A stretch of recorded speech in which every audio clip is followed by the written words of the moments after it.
পিলখানায় নিহত সেনাদের প্রতি রাষ্ট্রপতি ও প্রধানমন্ত্রীর শ্রদ্ধা, ভবিষ্যতে সশস্ত্র বাহিনীর বিরুদ্ধে ষড়যন্ত্র রোধে জাতীয় ঐক্যবদ্ধের আহ্বান। প্রথম ধাপে 13 এলাকায় ফ্যামিলি কার্ড পাবে 6,500 পরিবার, লাগবে 2 কোটি টাকা। 10 মার্চ উদ্বোধন করবেন প্রধানমন্ত্রী। মুরগি ও মাছের সমন্বিত খামারে বদলে গেছে সজীবের জীবন। 1.5 বছরে খামারে মাসিক আয় লাখ টাকা।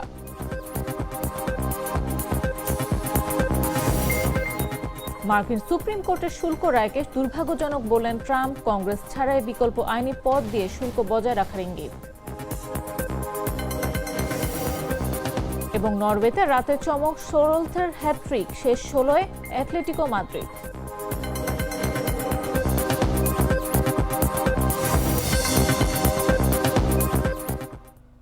বেলা 11টা নিউজে সবাইকে আমন্ত্রণ।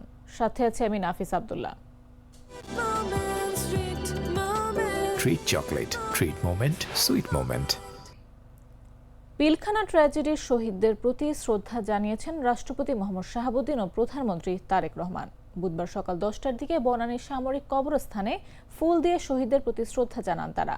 এই সময় সেখানে আরও উপস্থিত ছিলেন স্বরাষ্ট্রমন্ত্রী সালাউদ্দিন আহমদ ও 3 বাহিনীর প্রধানরা। পিলখানা ট্র্যাজেডির 17 বছর আজ। 2009 সালের 25 ফেব্রুয়ারি দেশের বিভিন্ন স্থানে একযোগে তৎকালীন বাংলাদেশ রাইফেলস সদস্যদের বিদ্রোহের ঘটনা ঘটে। তবে সবচেয়ে ভয়াবহ ও নির্মম হত্যাযজ্ঞ সংঘটিত হয় রাজধানী ঢাকার পিলখানায় অবস্থিত বিডিআর সদর দপ্তরে। 57 সেনা কর্মকর্তা সহ মোট 74 জন নিহত হন সেদিন। নিহতদের মধ্যে ছিলেন তৎকালীন বিডিআর মহাপরিচালক শাকিল আহমেদ। বাংলাদেশের ইতিহাসে এই বিদ্রোহকে অন্যতম নৃশংস হৃদয় বিদারক ঘটনা হিসেবে বিবেচনা করা হয়। সরকারি সিদ্ধান্ত অনুযায়ী 2025 সাল থেকে শোকাবহ পিলখানা ট্র্যাজেডির এই দিনটিকে জাতীয় শহীদ সেনা দিবস হিসেবে পালন করা হয়। প্রতি বছরের মতো এবারও শহীদদের স্মরণে নানা কর্মসূচি পালিত হচ্ছে, আর জাতি শ্রদ্ধা ভরে স্মরণ করছে তাদের।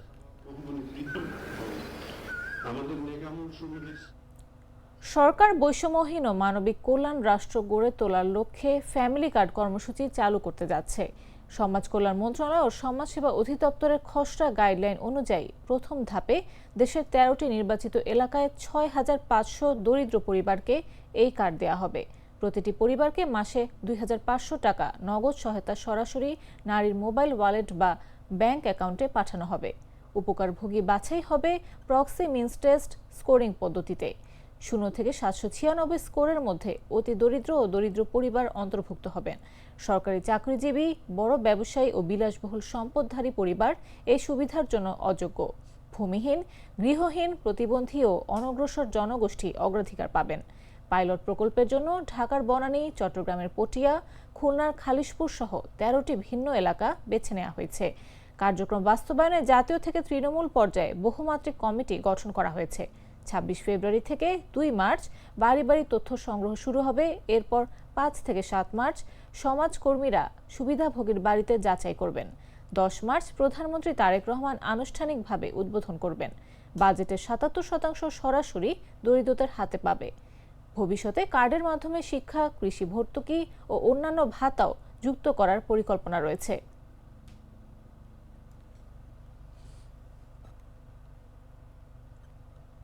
চাকরি ছিল, মাস শেষে নিশ্চিত বেতনও ছিল, তবুও মন ঠিক ছিল না।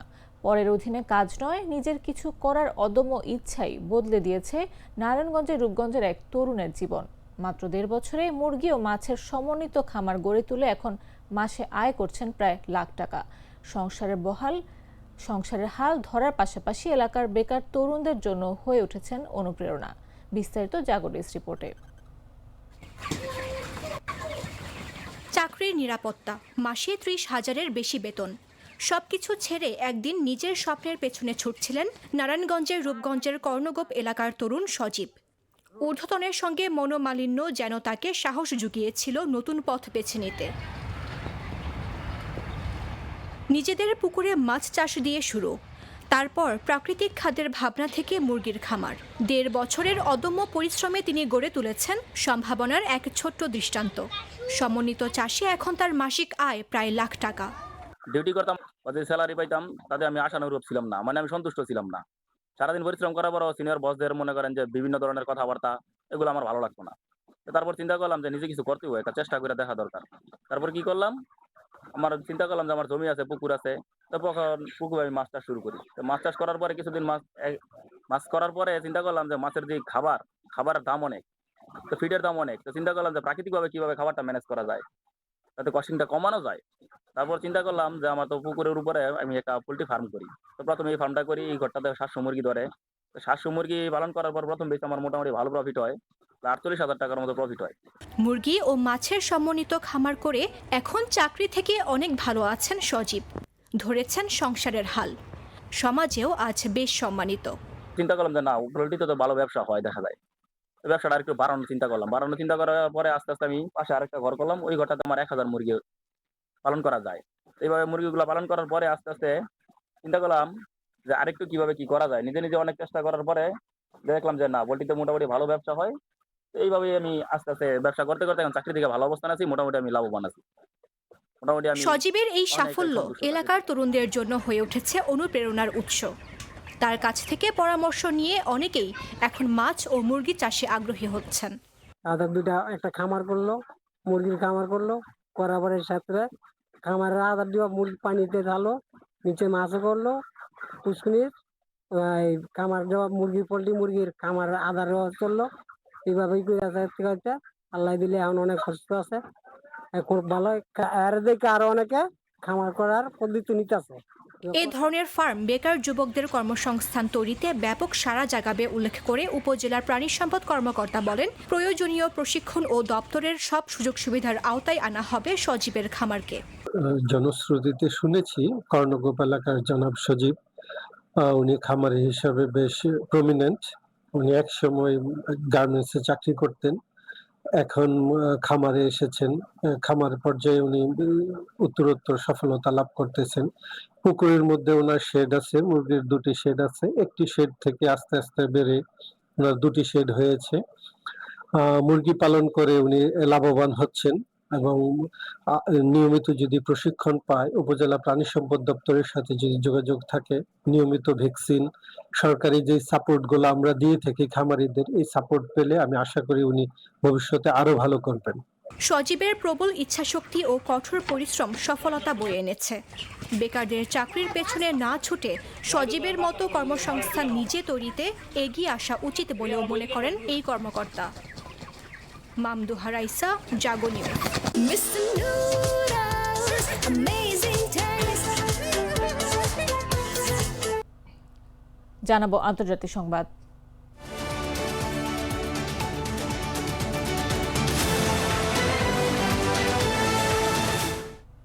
বিশ্বজুড়ে বিভিন্ন দেশের উপর আরোপিত শুল্কের বড় অংশকে অবৈধ ঘোষণা করে দেওয়ার সাম্প্রতিক সুপ্রিম কোর্টের রায়কে দুর্ভাগ্যজনক বলে মন্তব্য করেছেন মার্কিন প্রেসিডেন্ট ডোনাল্ড ট্রাম্প। তিনি বলেন, মাত্র 4 দিন আগে যুক্তরাষ্ট্রের সুপ্রিম কোর্ট থেকে একটি দুর্ভাগ্যজনক রায় এসেছে, খুবই দুর্ভাগ্যজনক রায়। তবে ট্রাম্প স্পষ্ট করেন, কংগ্রেসের অনুমোদন ছাড়াই তিনি বিকল্প আইনি ধারার মাধ্যমে শুল্ক বহাল রাখবেন।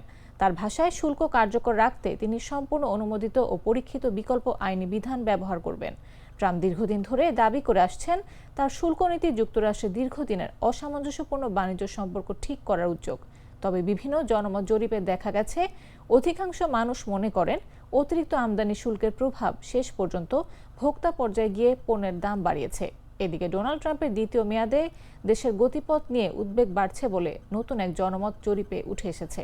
তার স্টেট অব দ্য ইউনিয়ন ভাষণের আগের দিন প্রকাশিত এনপিআর, পিবিএস নিউজ, ম্যারিস্ট জরিপে দেখা গেছে, অধিকাংশ প্রাপ্তবয়স্ক মার্কিন নাগরিক মনে করেন ট্রাম্প দেশকে ভুল পথে পরিচালিত করছেন।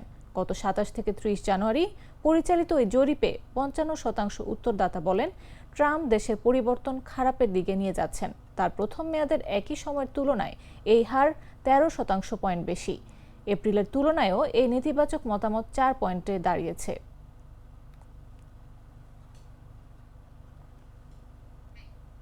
কানাডার প্রধানমন্ত্রী মার্ক কার্নি এ সপ্তাহে ভারত সফরে যাচ্ছেন।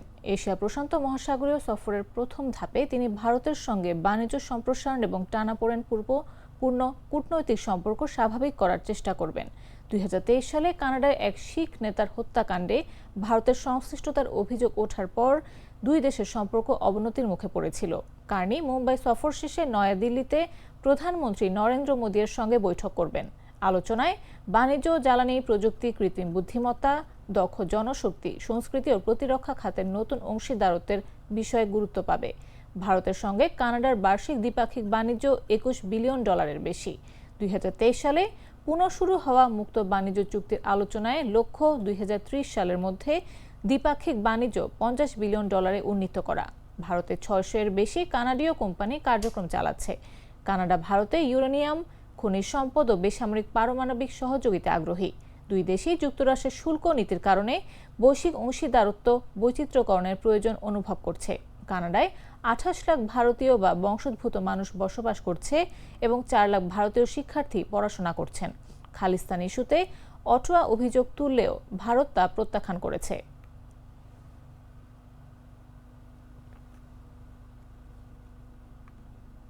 এবারে খেলার খবর।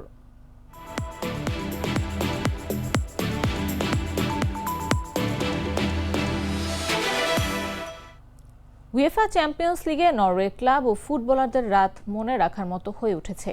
নরওয়ের ক্লাব বোদো গ্লিম্ট ইন্টার মিলানকে পরাজিত করে নকআউটের নাম লিখিয়েছে। অন্যদিকে নরওয়ের স্ট্রাইকার আলেকজান্ডার সোরলথ অ্যাটলেটিকো মাদ্রিদের হয়ে দুর্দান্ত হ্যাট্রিক করেন। Spanish club Atletico Madrid play অফের দ্বিতীয় লেগে ক্লাব ব্রুজকে 4-1 গোলে হারিয়ে 2 লেগ মিলিয়ে 7-4 ব্যবধানে জয় নিশ্চিত করে। প্রথম লেগ বেলজিয়ামে 3-3 গোলে ড্র হওয়ায় রিয়াদ এয়ার মেট্রোপলিটনতে ম্যাচটি ছিল উত্তেজনাপূর্ণ। ম্যাচে সোরলথের প্রথম গোল আসে ইয়ানো ব্লাকের লম্বা কিক থেকে। এরপর 76তম মিনিটে দ্বিতীয় গোল, 87তম মিনিটে হ্যাট্রিক পূর্ণ করেন। এই জয়ের ফলে অ্যাটলেটিকো শেষ 16 উঠে, যেখানে তাদের প্রতিদ্বন্দ্বী হবে ইংল্যান্ডের লিভারপুল বা টটেনহাম। নরওয়ের এই সাফল্য ক্লাব এবং ফুটবলার উভয়ের জন্য উল্লেখযোগ্য, যা ইউরোপীয় ফুটবলে দেশের প্রভাব ও কৃতিত্ব বাড়িয়েছে।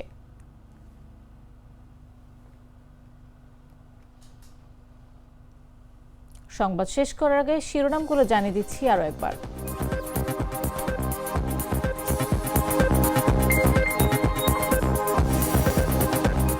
পিলখানায় নিহত সেনাদের প্রতি রাষ্ট্রপতি ও প্রধানমন্ত্রীর শ্রদ্ধা, ভবিষ্যতে সশস্ত্র বাহিনীর বিরুদ্ধে ষড়যন্ত্র রোধে জাতীয় ঐক্যবদ্ধের আহ্বান। প্রথম ধাপে 13 এলাকায় ফ্যামিলি কার্ড পাবে 6,500 পরিবার, লাগবে 2 কোটি টাকা। 10 মার্চ উদ্বোধন করবেন প্রধানমন্ত্রী। মুরগি ও মাছের সমন্বিত খামারে বদলে গেছে সজীবের জীবন। 1.5 বছরে খামারে মাসিক আয় লাখ টাকা। মার্কিন সুপ্রিম কোর্টের শুল্ক রায়কে দুর্ভাগ্যজনক বলেন ট্রাম্প। কংগ্রেস ছাড়াই বিকল্প আইনি পথ দিয়ে শুল্ক বজায় রাখার ইঙ্গিত। এবং নরওয়েতে রাতে চমক, সোরলথের হ্যাট্রিক, শেষ 16 অ্যাটলেটিকো মাদ্রিদ।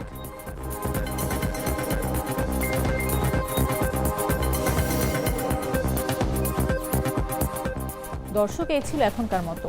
এরপর দেখবেন দুপুর 1টা নিউজ। প্রতি মুহূর্তে সর্বশেষ খবর পেতে ভিজিট করুন jagonews24.com, ফলো করুন আমাদের ভেরিফাইড ফেসবুক পেজ এবং সাবস্ক্রাইব করুন জাগো নিউজের ইউটিউব চ্যানেল। এতক্ষণ সাথে থাকার জন্য ধন্যবাদ সবাইকে।